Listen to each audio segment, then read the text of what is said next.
This is a solution video for Algebra 3, exercise 12.3 from book 4. It's page 469, question 11. So this question states, for what real values of x an element of R, so they're kind of stating the same thing twice there to an extent, is the absolute value of 1 over 1 plus 2x equals to 1 and x is not equals to minus a half. So this is just a modular equality, and I'm going to take the same approach as usual, which is just to square both sides. Now, powers or exponents are distributive over division. So what that means is that this square here on the left-hand side is going to apply to the top of the fraction and also to the bottom of the fraction. And I'll just square it out like a regular bracket. So that's going to give me 1 over 1 plus 4x squared equals to, and then 1 on the right-hand side. And just again to point out the normal issues that might occur with your squaring. So if you're a little bit uncertain of yourself, or if you're inclined to make mistakes, maybe take the long way around and write the brackets out. And if you're going to do it the quick way, then just be careful to do it correctly. Okay, so I'm not particularly liking having what looks like a quadratic in my denominators. So to sort that out, I'm just going to bring that up and multiply it on the right-hand side. And then I'll just tidy this up into a quadratic. First by multiplying out, and then I can bring everything to one side. And actually I'll notice there that I've got a 1 on both sides here. So actually they're going to cancel out. So I'm going to end up with 0 equals 4x plus 4x squared. But I could write that a bit nicer for myself as 4x squared plus 4x equals 0. This just looks a little bit more presentable. And then again, as usual, I'll have a glance across my terms and see, can I divide by a common factor? So I'm going to divide this across by 4. And then I've got x squared plus x equals to 0. And then I'll just factorize and solve. So I can factorize this quite easily because x is a common term, or a common factor, I should really say. So x bracket x plus 1 equals to 0. And then I can get my two solutions from this. And I get x equals to 0 and x equals to minus 1. Now, they're not quite finished with this yet because they ask us then to go on and use this to do something else. They say, hence solve the inequality. The absolute value of 1 over 1 plus 2x is less than 1.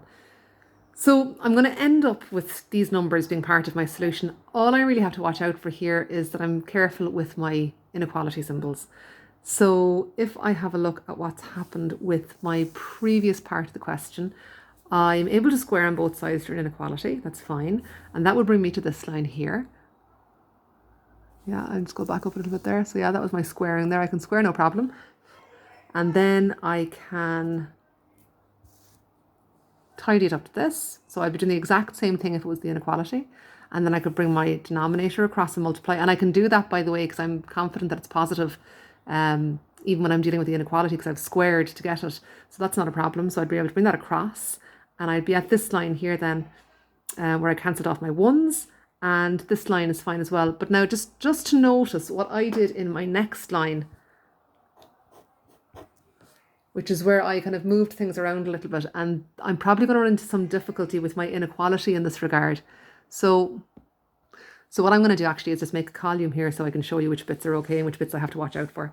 Okay, so this first bit was fine, no problem with that. And this bit is fine. I'd have the exact same thing written down just with my inequality symbol in the place of the equal sign. And this line is fine, no problem with that. And this line here is fine.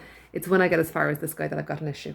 So I'm going to write this line down using the inequality, and then we'll see where we go from there. Okay, so at that stage I would have 0 less than 4x plus 4x squared. I'm using my less than symbol because you can see that it's the symbol that they've given me in that second part of the question.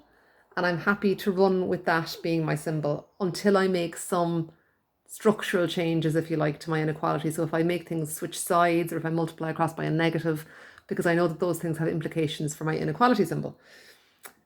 Okay, so I would like to have everything on the left-hand side. So I bring it across and I'm going to say minus 4x squared minus 4x, and I'm going to say less than 0. But I'm not really loving this because of the negatives. So I'm going to multiply across by a minus 1. Okay, and that has a knock-on effect then for my inequality symbol. So what is my next line going to look like? So, well, I'm going to change all my signs and reverse the inequality symbol. So that will leave me then with 4x squared plus 4x is greater than 0. And I can divide by 4 like I did over here on the left-hand side, no problem. And then I can factorize. So I'll actually end up with the same line of factorization as I had for the equation. But of course, again, I can't just say x equals 0 and x equals minus 1. So what I'm going to do is I'm going to just draw a sketch now to see what's going on for my symbols. So there's my sketch. I want to be above the x-axis. So I'm looking at this part and this part of my sketch. And then let's have a look. So this is moving off to the left. So it's to the left of -1. So I should be saying x is less than -1. And it's going to the right of the 0. So I've got x is greater than 0. So I've got very similar looking solutions to what I had for the equation part, except that I've got inequality symbols where I had the equals before. And that was really the only bit I had to be careful of when I was looking at the inequality, was just making sure that I always had my inequality symbol pointing in the correct direction. Just bear in mind that because they say hence, they do want you to use your work from the first part of the question to help you through with the second part of the question.